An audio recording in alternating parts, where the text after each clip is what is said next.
You're here today for Volunteer Engagement 360, the competencies you need to thrive with Faiza Venzant.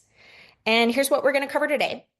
We're going to examine how neighboring and mutual aid has been professionalized and what responsibilities that entails for volunteer engagement professionals. Faiza is going to review for us the 7 competencies that define professional management and leadership of volunteer engagement as per the Council for Certification in Volunteer Administration. We're also going to examine how the competencies work for you in taking the next steps in your career. And make sure to stay tuned the whole time because we're going to talk about a breakdown of the tasks within each competency, how to think strategically about the tasks you're holding in your current role, and we'll also share the CCBA self-assessment for volunteer engagement professionals that Faiza has provided us today. So Faiza, I'm so excited. Tell us about your background, your experience, and why you're so passionate about sharing this topic with us today. Thank you so much, Court. I'm so happy to be here. And I also want to do a quick shout out and thank you to Annalise. You both are wonderful partners, and I'm excited for a great webinar today. So as Court said, my name is Faiza. I'm joining you from Temecula in Southern California. Where's Temecula? We're kind of north of San Diego and south of Los Angeles, if you're familiar with the US and Southern California. I am actually, this year is my 26th year in volunteer engagement. And one of the things I want to let you know about this webinar series is that Court puts a lot of intention and a lot of thought into the topics that are part of this series. And this is a topic I wish that I had probably 20 years ago, or even 26 years ago, when I first started being part of this profession with all of you. I want to give you a little bit about my history and background. I started as a leader of volunteers in a volunteer capacity. When I was in university, every summer I would work for an international development organization managing volunteers.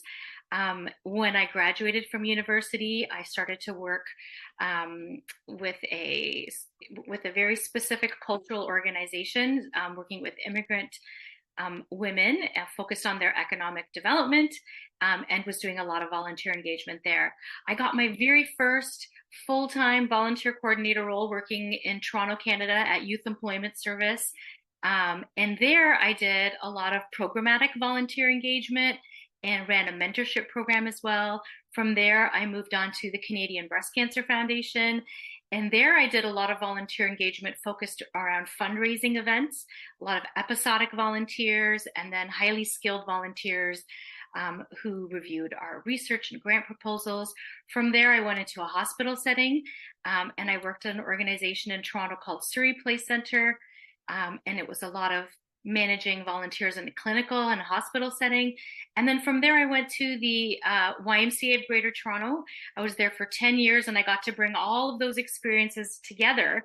And I worked with volunteers in health and fitness, employment and newcomer programs, childcare programs, fundraising, board and governance as well. And then I also am currently now at I'm the executive director for the Council for Certification in Volunteer Administration. So I get to do some volunteer engagement in my role there.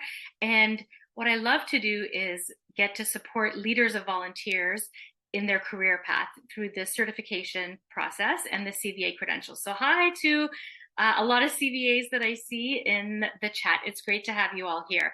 I tell you all of that to say that I wish that I had known when I first started in this career. I wish I had been more familiar with the competencies. And the competencies that we're going to be talking about today are the competencies that the Council for Certification in Volunteer Administration uses to test and to test our competencies so that you can get your CVA credential. So that's what we're going to be talking about today. And as we talk about those competencies, I hope that you're able to then my goal is that in talking about these competencies, you're better able to articulate all the aspects of what you do to show the impact of the importance of not only just your role and how much you do within your organizations, but how that impacts and who is invited to volunteer, who has access to volunteer opportunities, and then the impact that involving community and volunteers in your organization's mission has. I think that I come from a religious tradition of volunteering in the Ismaili Muslim community.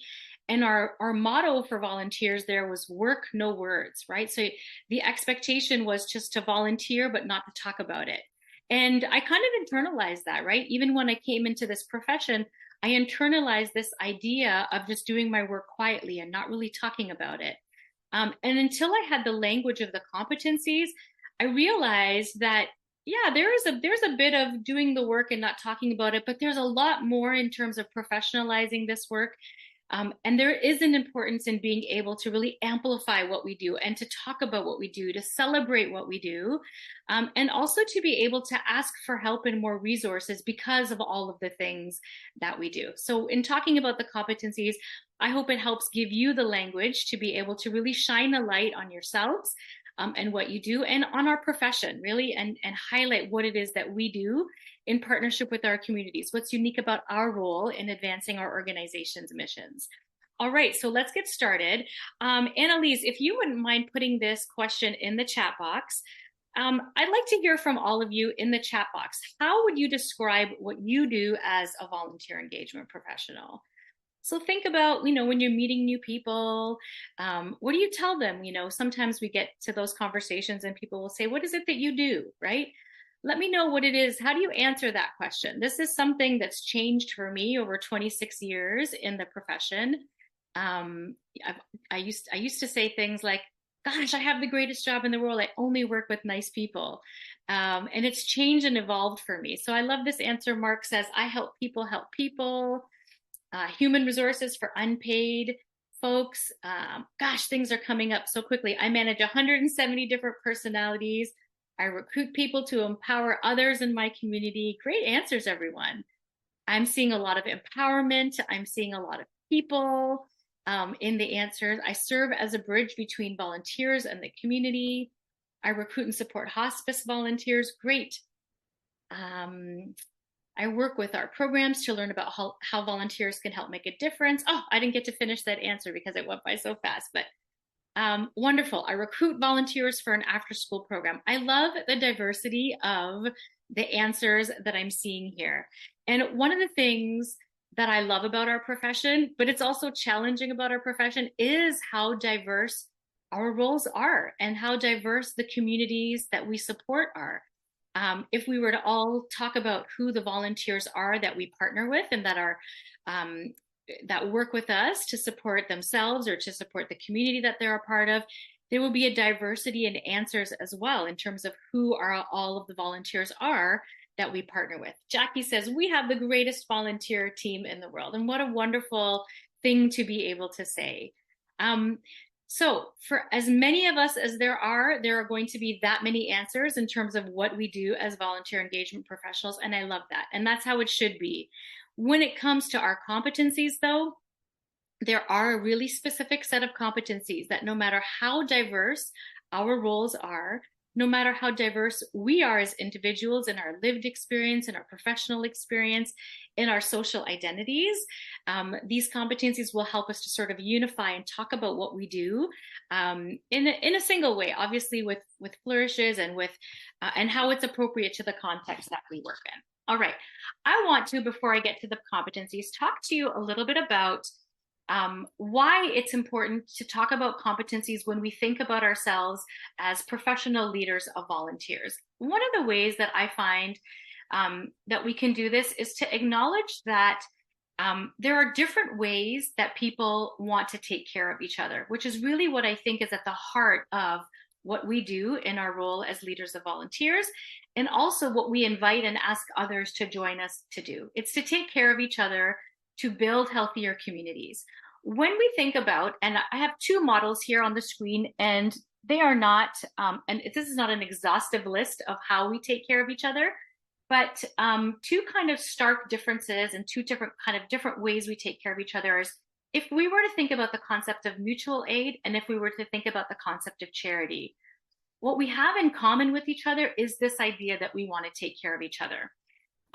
There are some differences, though, when we think about mutual aid and when we think about charity. And all of this is to sort of preface the idea of what are we responsible for when it comes to the professionalization of what we do as leaders of volunteers? So when we think about mutual aid, um, it's a very decentralized way of taking care of each other. Everyone gives what they're able to give, right? There's this idea of solidarity in the community. We give at the level at which we're able to. When we think about that in the charitable sector, it's more structured. There are more hierarchies that are there. There is also this innate built-in model within the charitable sector that those who have more to give to those who are perceived to have less. And when I say perceived to have less, I really want to acknowledge that our communities that we serve through the missions, for those of us who are in charitable organizations, are brimming with assets, right? And we know that. We know that the communities that we exist to serve, right, and that we have resources that we have access to resources to be able to give and to be able to share amongst the community, are receivers, but are not those who lack in assets and who lack in skills, right? And that's something that I hope that we all can keep in mind. When we think about mutual aid, roles can be really fluid. We can be really accountable to each other. People can step in and out of roles. And when we think about the charitable sector, things are more formal, right? Our tolerance for risk is a little lower. There are more hierarchies. There are more formal processes. We report to funders. We report to donors. We have annual reports because we have to report to our community as well and to members of the community. We have more defined roles, right? So we have very specific things that each of us is called to do. We get very specific training. We follow funding cycles. Oftentimes, charitable sector is looking at fulfilling immediate needs, right? We don't always have the opportunity in the charitable sector to address systemic change. We're usually working with a sense of urgency. In a lot of mutual aid groups, we find that immediate needs are being taken care of, but oftentimes with mutual aid, there is the ability to challenge systems of inequity a little more freely, because we're not necessarily worried about what our donors or what our funders are going to think. We're not following a funding cycle. I say all of this to say that I don't think one is better than the other. I think the intention of taking care of each other, if that's what's at the heart of it, I think that's beautiful. I think there's things that we can learn from both models. When it comes to our responsibility and what is our responsibility in an environment where volunteer engagement has been professionalized, and if we could pop to the next slide, I think it's important that we have to acknowledge that we have a role in community where both of these things can be true, right? We have to remember that when we're inviting volunteers to be part of our mission, our volunteers are individuals that exist amongst many systems. They don't only have the identity of a volunteer within our organization.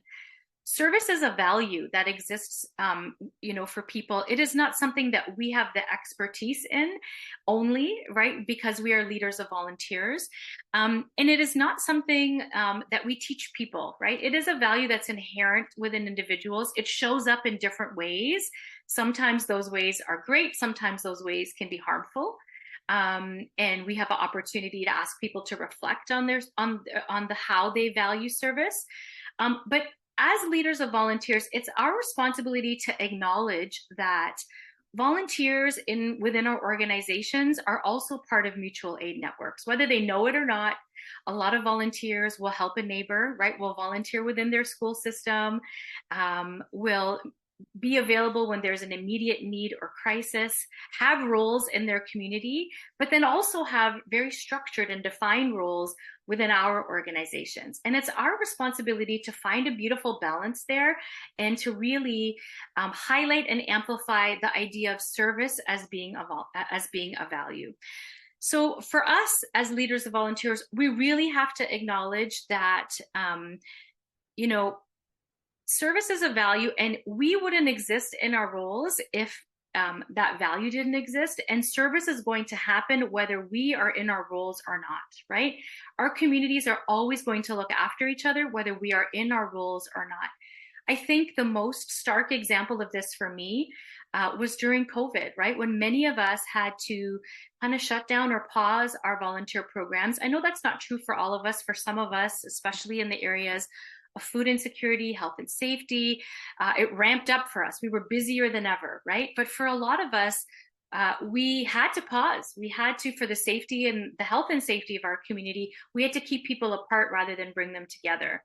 But what we saw is that even though our formal way of encouraging people to be part of community was forced to stop, there was a huge rise in mutual aid and neighborhood groups, and the community showed up for each other.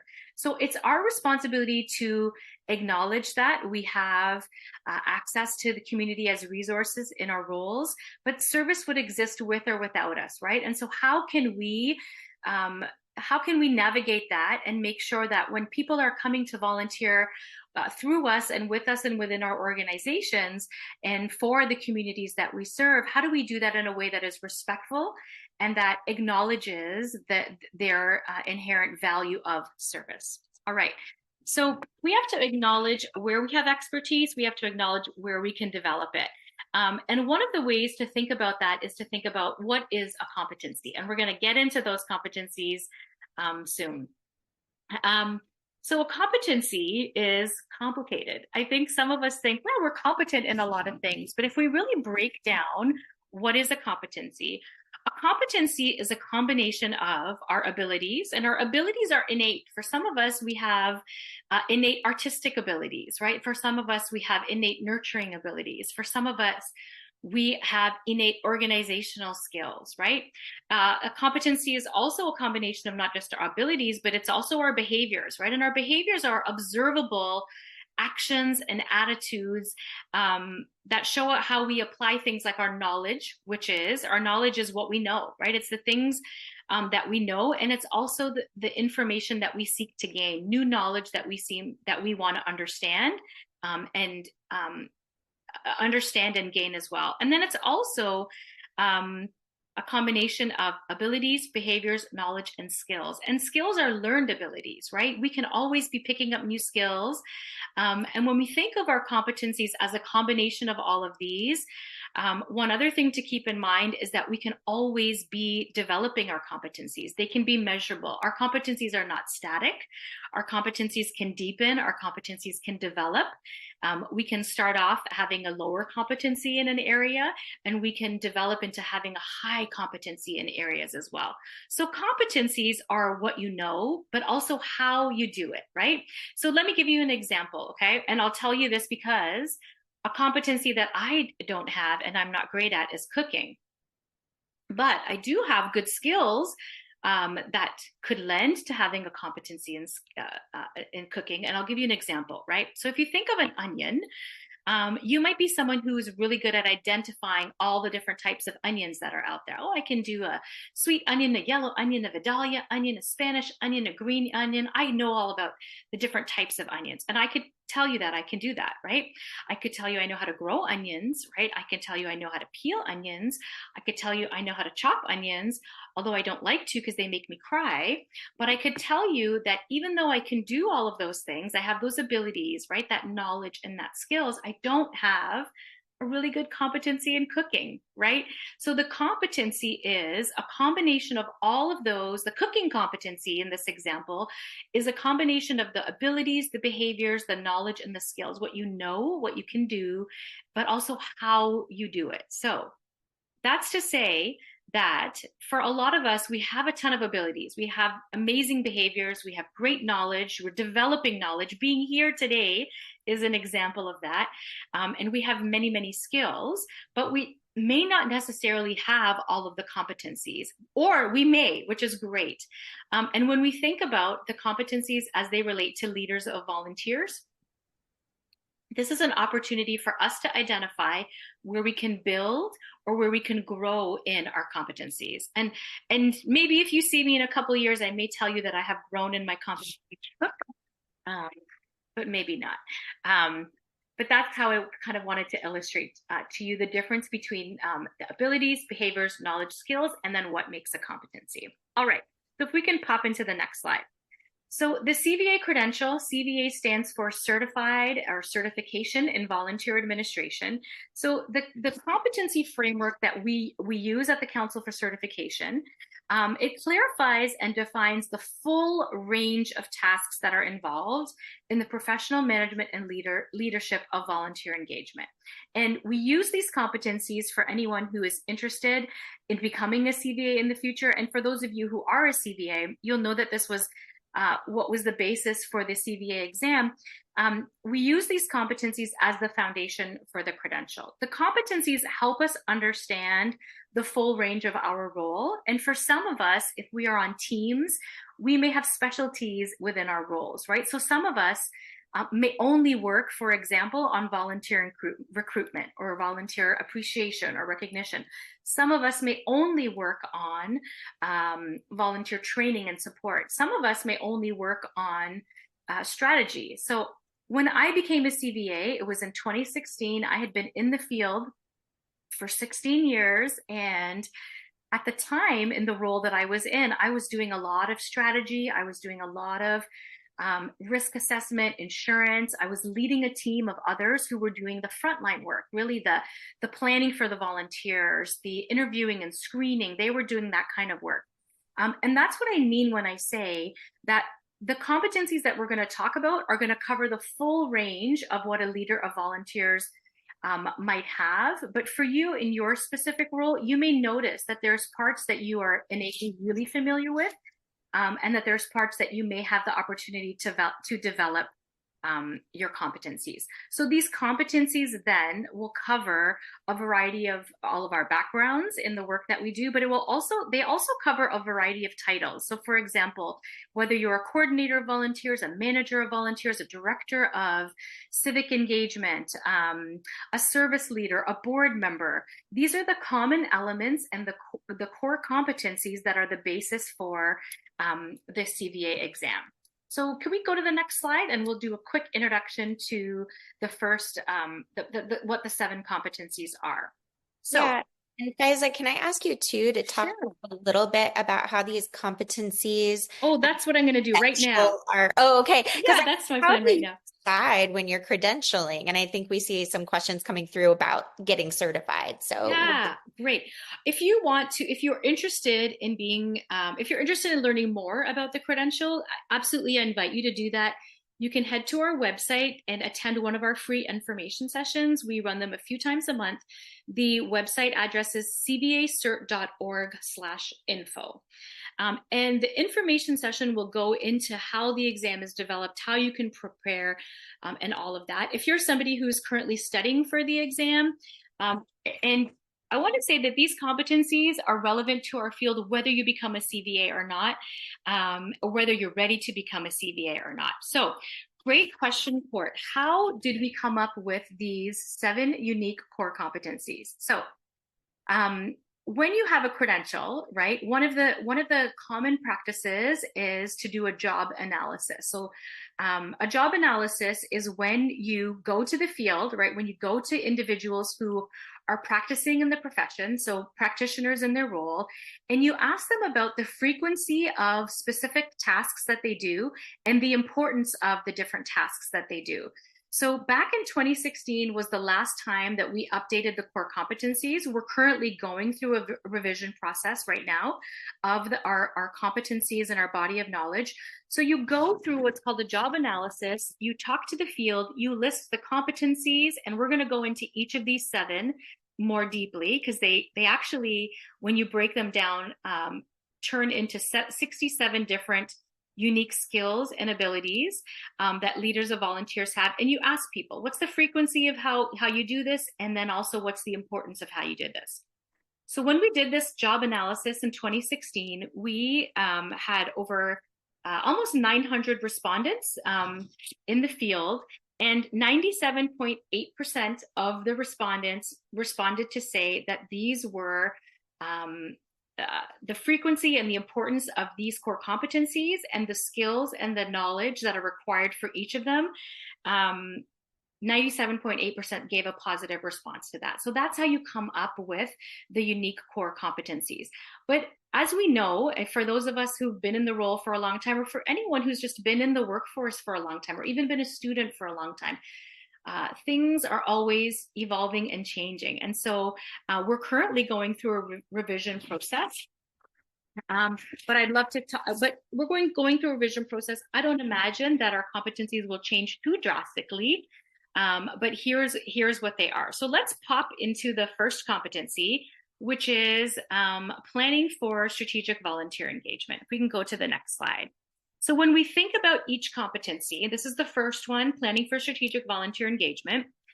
Each competency is broken down into a set of knowledge and skills, okay? So if you look at the 10 that are on this list here, and I'm not gonna read every single slide and every single one, but for this one, I'm gonna talk a little bit more deeply about it.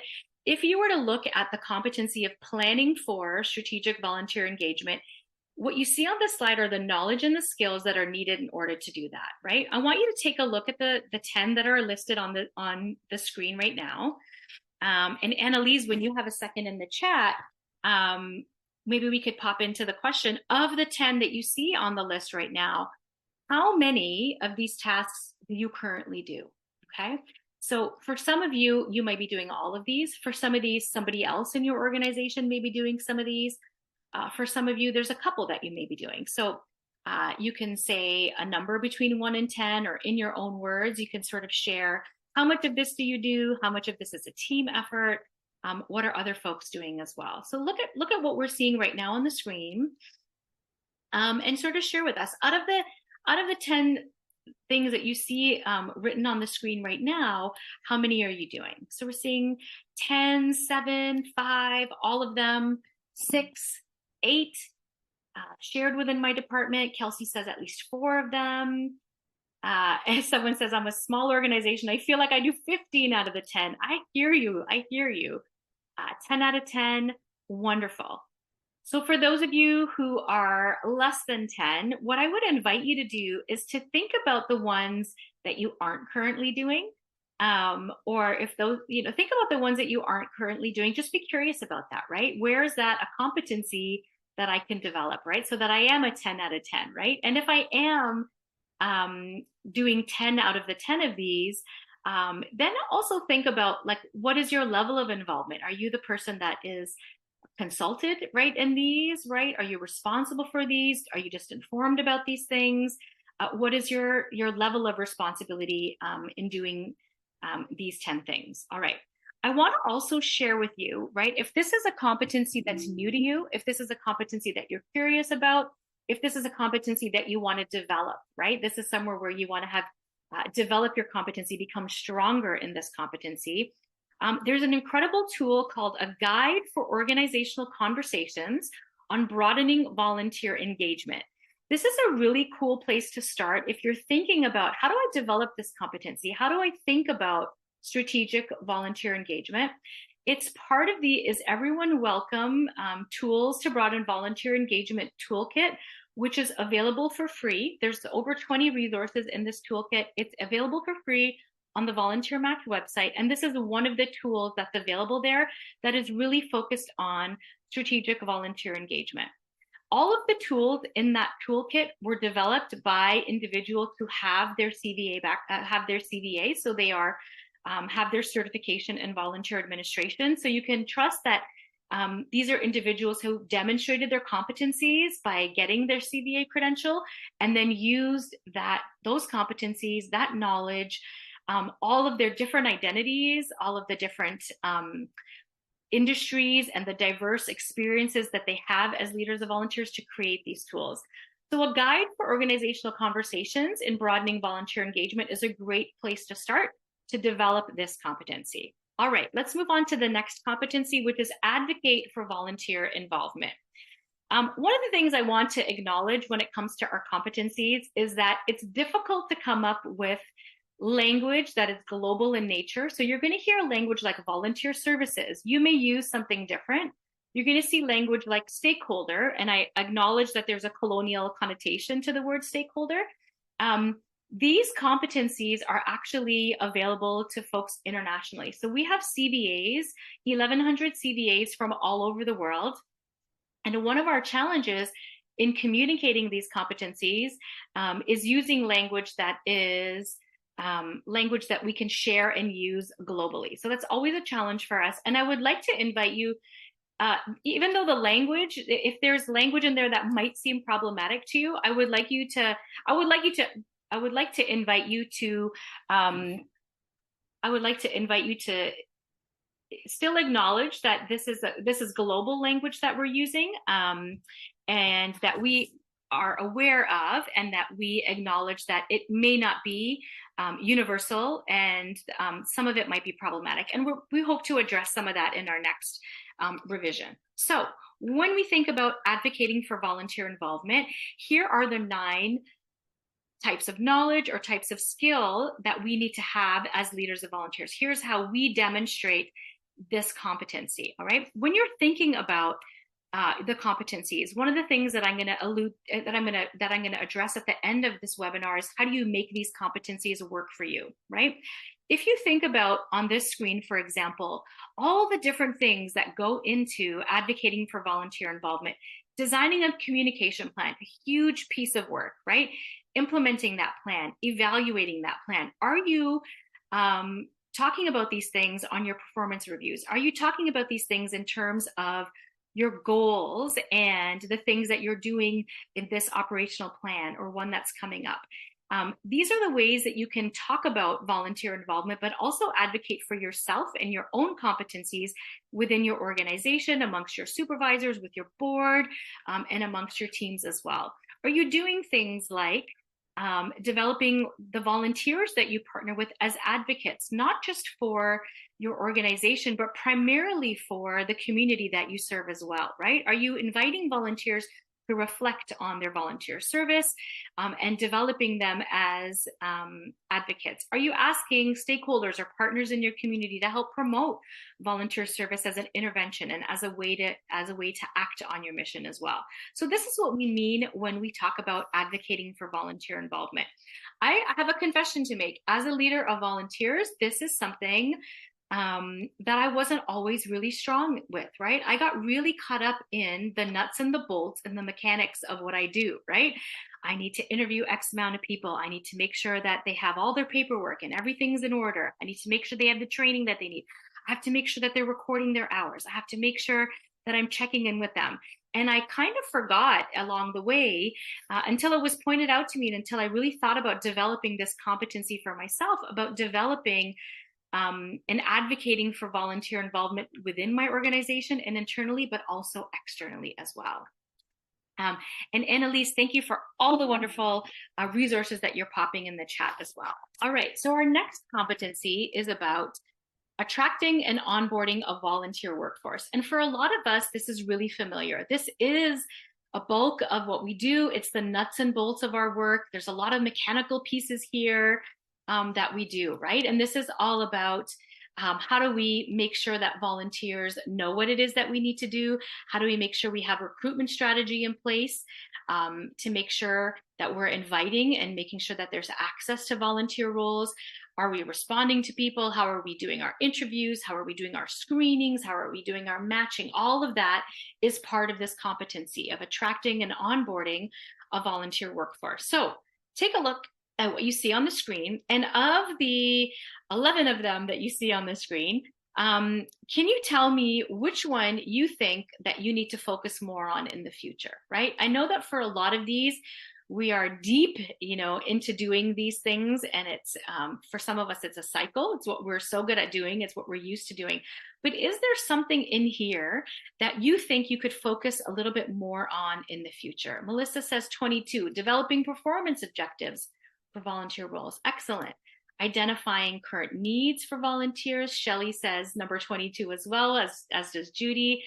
Danielle says number 30, evaluate the placement of volunteers, right? And I love that. That's something that I think we don't always have the opportunity or the luxury of time to do, right? A focus on the evaluation. Are we pairing the right people with the right roles, right?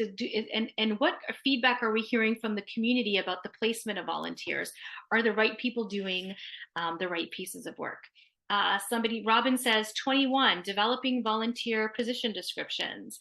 Wonderful, Robin. And if you go to that toolkit that I mentioned before, there's a really great resource in there called it's the a guide to inclusive position descriptions. So that might be something, Robin, down the road, if you're thinking about developing that part of that competency, that could be a tool that you can use as well. Nicole says 24 and 31, implementing a recruitment strategy, and then also evaluating that recruitment strategy as well.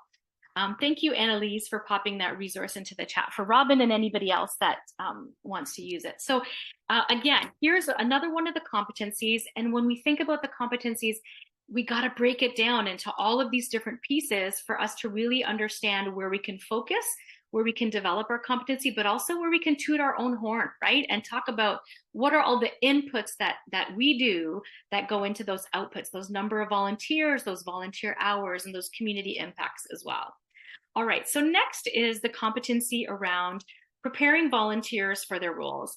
I have to tell you that I have a bias. I love this piece of the work that we do because I love meeting volunteers. I love being able to deliver training. I love designing training. I love delivering it. I love meeting volunteers. I love answering the questions. I'm so invested in wanting to set volunteers up to be successful. And so this is what this competency is all about. How do we prepare volunteers for their roles, right? How do we do that? Role-specific training, the orientation to our organization. And one of the things that we can't forget when we're preparing volunteers for our roles is how do we prepare them to serve the community that they're going to be serving, whether they are from that community or not, with dignity, right? And in a way that is kind and sensitive and with compassion, right? It's not just about fitting someone with skills into a role, but also when it comes to working with community members who may be going through a hard time, right? Or having a challenging time, who are under prioritized. How do we make sure that the volunteers are prepared to do those roles? I want to share a really quick story with you to animate what I mean by this. I used to work for the Canadian Breast Cancer Foundation. I remember telling you that earlier. And we had a driver's program, and we were finding that there were not a lot of people living with breast cancer that wanted to access volunteer drivers, right? Or they would access them, but they would maybe do it 1 or 2 times and not continue with it, right? So we had a lot of drivers who wanted to take people to their appointments, but we didn't have a lot of people who wanted that service. So we kind of did some investigation, and we wanted to find out. And the way I thought about it, I thought there must be something wrong with the way that we've set up the program, right? There's something wrong with the way we're training people. There must be something wrong. And I went and asked the drivers, a lot of questions, and I wasn't coming up with anything. And then I realized I'm not asking those who are using the service about it. And so I went to the community, and it was a big lesson for me in trusting and listening to the community that I'm serving in the solutions, that are being made for them. And for those community members, they shared with us that when they would go on these trips with these drivers, oftentimes the drivers didn't have a direct connection to the cause, right? So they would ask them questions like, tell me about your diagnosis, and what's that like? And it could be really re-traumatizing, and it could also be something that someone doesn't want to talk about when they're on their way to have radiation or chemotherapy or whatever other intervention that they're having, or a doctor's appointment. The drivers would also be saying things like, oh yeah, I used to drive somebody, but they didn't make it, for example. And that's not something you want to hear when you're going for treatment, right? And so what we found is we weren't giving our drivers enough training, and we weren't placing an emphasis on lived experience as a prerequisite or a qualification for the role. So not only were we harming community members with those living with breast cancer, but we also were not doing a good service to our volunteers because we weren't preparing them adequately for their roles. We weren't giving them the tools that they needed to be great volunteers, which is what they wanted to do, right? They want to be wonderful volunteers. They don't want to be perpetuating harm or anything like that. All right, so that's a story to kind of animate how important it is for us to prepare volunteers for their roles. And I also want to ask Annalise to drop a link in the chat. We have a great tool in the toolkit called the Volunteer Training Format Strengths and Limitations. This is a really great tool for any of you who do design or deliver training to think about all the ways that you could deliver training. What are all the different training formats that are out there? And then what are the strengths and limitations of each? And I would encourage you, if possible, to be able to offer training for volunteers in as many different modalities as possible. And hopefully this guide can help you think about how you might be doing that as well. All right, let's pop on over to the next competency, which is documenting volunteer involvement. And again, I have to tell you that I never thought this was that important. I never thought other than thinking about documentation from a perspective of risk and insurance for my organization, I never really thought about this competency in how it actually also has an equity spin to it as well, right? So when we think about documenting volunteer involvement, we're thinking about storing volunteer records. What do we ask of volunteers? How do we maintain privacy? How do those integrate with our screening processes? How do we take what we know about volunteers and generate statistics and reports? What do we do with information once we no longer need it, right? How do we archive or destroy or delete volunteer records? How do we use that information to contribute to our budgeting processes? That's not something I was ever asked to do, right? And once I became really familiar with the competencies, I realized there's information that I have that can contribute to strategic planning in my organization and to the budget process in my organization as well, right? So how do we maintain those records? How do we give information that we have in a way that supports our organization's mission and also helps us to secure more resources and support for what we do as well, okay? This is a competency that I know I can develop more, and I think all of us can. And I actually never thought of it until we had a group of CVAs looking at documentation from an equitable lens. And Annalise is going to drop some more tools into the chat around documenting volunteer involvement and how you can develop this competency. There's a part 1, so documenting volunteer involvement part 1. This document helps you to understand what you need to do to plan for volunteer data collection. There's a part 2, which is how do you do ethical data collection, right? What kind of questions are we asking of volunteers? And from an ethical standpoint, what does that mean? For example, are we asking applicants, right, people who are not yet involved or invited to volunteer with us, to share their address, right? What does that mean, or what could that feel like for somebody who might be in sheltered housing, right? Or who might be in low-income housing and may not want to reveal that about themselves, right? What are we asking volunteers about their social identities, right? So do we ask them about pronouns? Do we ask them information that might be dangerous for them in some states where there might be anti-trans legislation, for example, right? Those are the things that we need to think about when it comes to ethical data collection. And then there is documenting volunteer involvement part 3, which is all about how do you collect and then use data, right? What do you do with the information once you have it? How do you make sure that the information that you have is used so that it can contribute to your mission in wonderful ways? Again, another competency that a lot of us have proficiency in, but also places where we can develop that as well. All right, let's move on to our second to last competency, which is managing volunteer performance and impact. When we think about managing volunteer performance and impact, for a lot of this is around coaching, mentoring, and supervising volunteers. This could also be where we think about volunteer performance reviews, where we think about how we get feedback from volunteers as well. It's one of the things that I think is often can feel like an afterthought, right? Once we have people in their roles, right? Once we have them doing the work that we need them to do we then take the time to support volunteers with adequate supervision, adequate follow-up? Do we coach them to develop their own competencies, right? To become really great at what they do, right? Do we give volunteers feedback through performance reviews? Do we offer them the opportunity to give us feedbacks, right? Through exit interviews and surveys, right? And then there's sometimes the not so fun part, but which can also be really illuminating, thinking about corrective action, right? Are there behaviors that we can't tolerate, right? Or that are harmful? And what do we do in those instances, right? What are the things and the skills and the knowledge that we need when it comes to managing poor performance, right? Or understanding what the reasons might be behind poor performance, and then supporting a volunteer through that as well.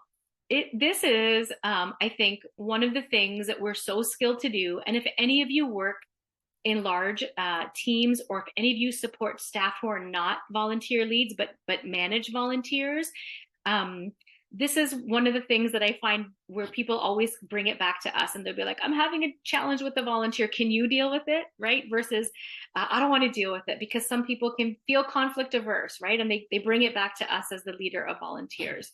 Again, this is a competency which we can all develop. I think sometimes this is a competency that's developed on the go, right? With experience. This is one of those competencies. But this is also a competency that we can help others develop, especially staff who manage and partner with the volunteers that we recruit, for example. Okay. Last is our competency in acknowledging, celebrating, and sustaining volunteer involvement, right? A fun part of our role where we get to think about how we recognize and thank volunteers, where we think about retaining volunteers, think about how happy are our volunteers in the work that they do, thinking about volunteer satisfaction, providing reference to volunteers. And I see that there's a question about providing volunteers with references. I think providing volunteers with references, whether it's for students who are applying for school, whether it's for volunteers who are applying for work, especially if you live in a community where there are a lot of newcomers who want to be able to amplify their volunteer experience into work. Providing a reference, I think, is an amazing way to recognize a volunteer. I would have a reference policy, right? Because sometimes you may have a volunteer that is developing their competencies, right? And you're maybe not sure what you want to say about them. Sometimes you have volunteers where it's a no-brainer. You know, you want to talk about references. Create a policy and a practice around providing references, so volunteers know what they can expect, how soon they can expect things like that from you, and what they can expect in a reference as well. Pay attention as well to any legislation in your area, which informs reference policies as well. So when it comes to acknowledging, celebrating, and sustaining volunteer involvement, I love this piece of the work because it's often where we also get a ton of feedback. When we take the time to thank volunteers and really spend time with them, we get that feedback as well. So one of my questions for you in the chat would be, what is the best piece of feedback you've ever received from a volunteer?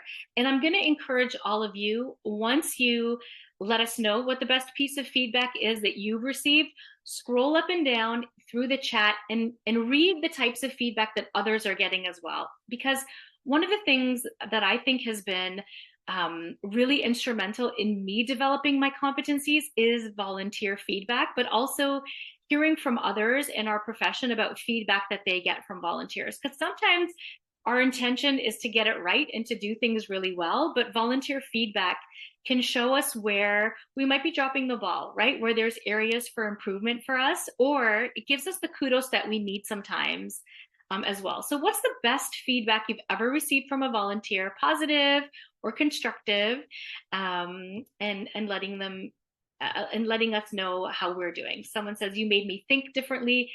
You are very effective. That's very concrete.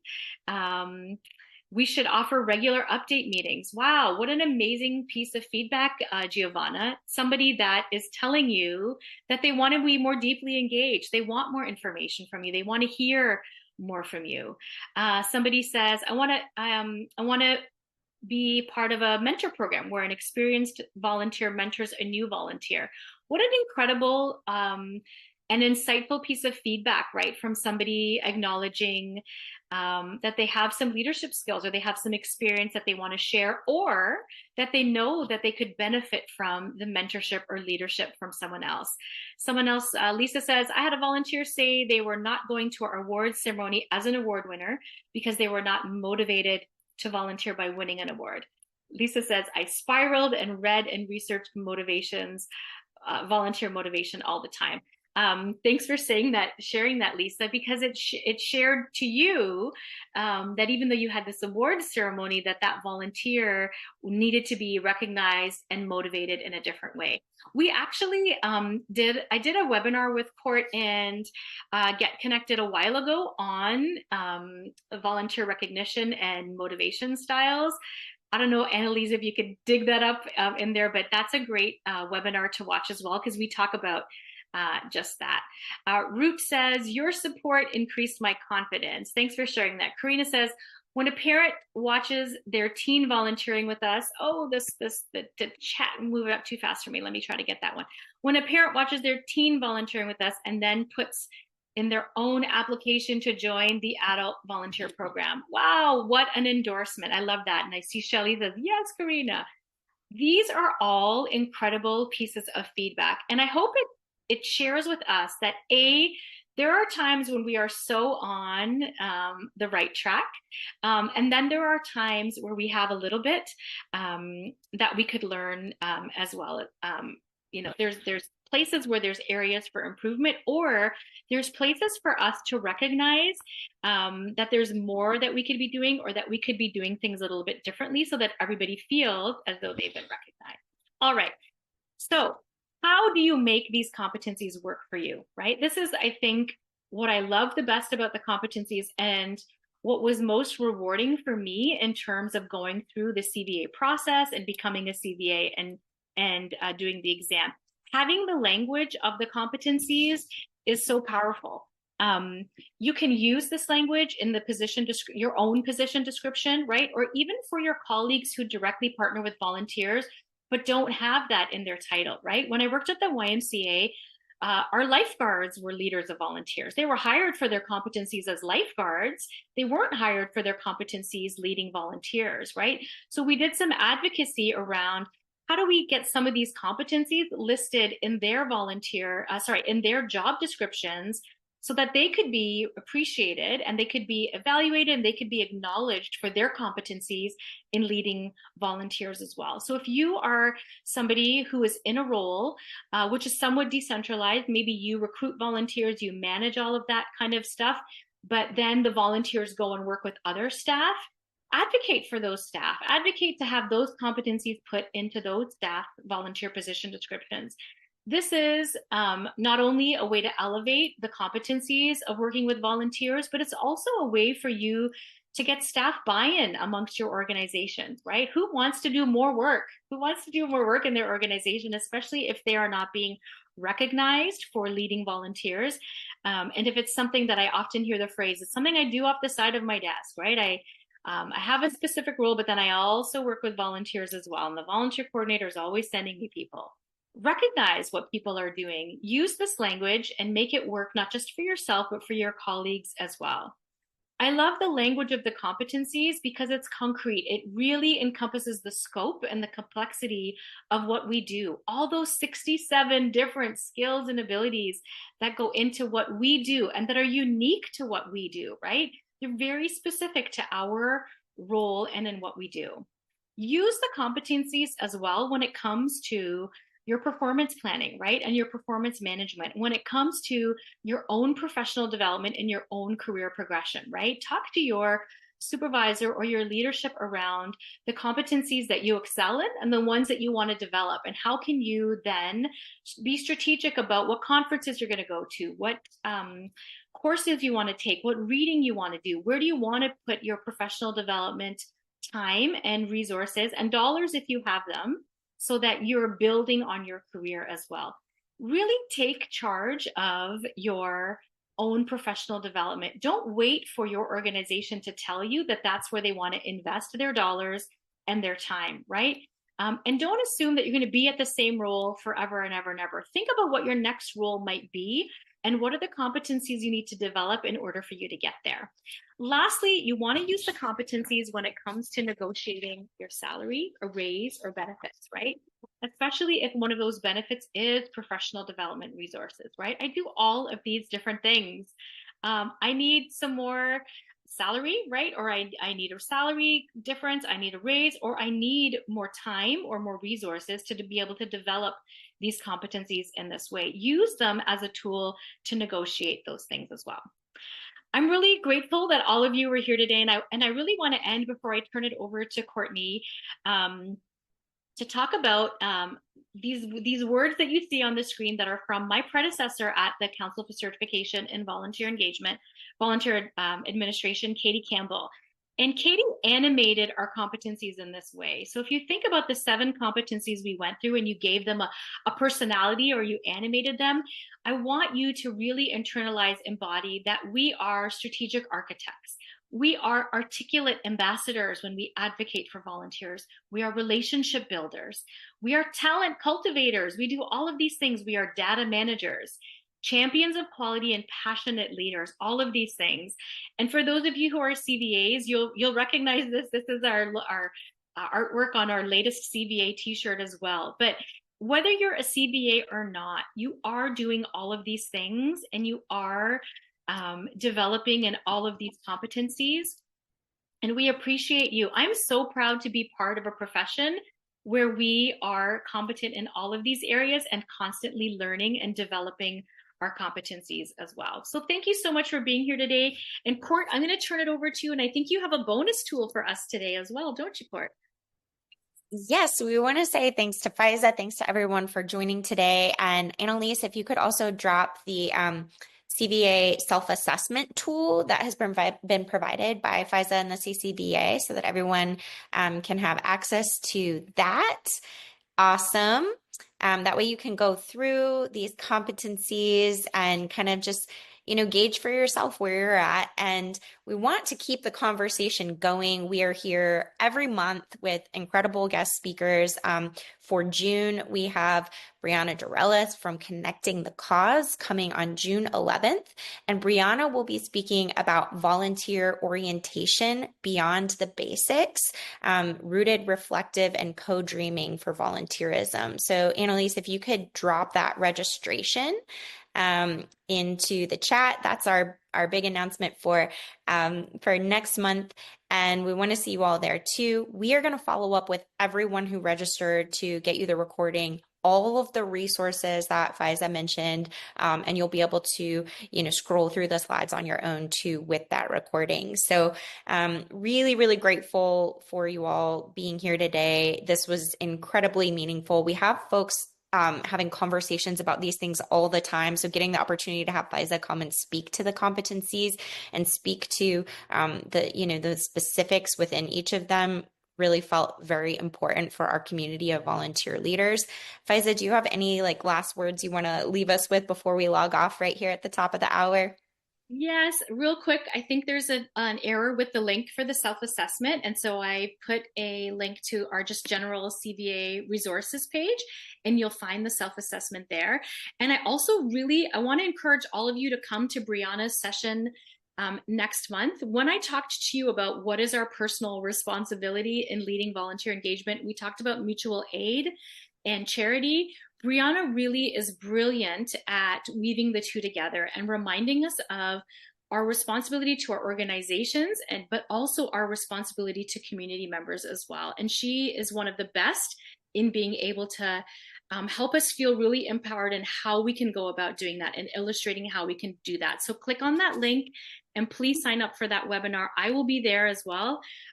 I always learn so much from Brianna. Thank you again, Court and Annalise, for your partnership today. And thanks everyone else for being here today. I'm so happy to be part of this profession with all of you. Thank you, Faiza. And on that list of CCVA resources that you dropped, that link, does it have the 67 skills that are listed on that page? Okay. It does. It has our body of knowledge and competencies there as well. Yep. Wonderful. Awesome. All right. We'll make sure to get all of those things wrapped up and sent to you all. So keep your eyes on your inbox for that to come your direction. And again, thank you so much for your presence. We know that your hours are very precious. And so thanks for spending time with us. And huge thank you to Faiza. We look forward to keeping this conversation going, and we'll see you again next month, June 11th, with Brianna for volunteer orientation beyond the basics. And yeah, sign up for one of those CCVA sessions, info sessions to learn more about the CVA exam and these competencies. Thank you, Faiza. Thank you, Annalise. And thank you to everyone for joining. We'll log Thank off you. and we'll see you next time. Bye.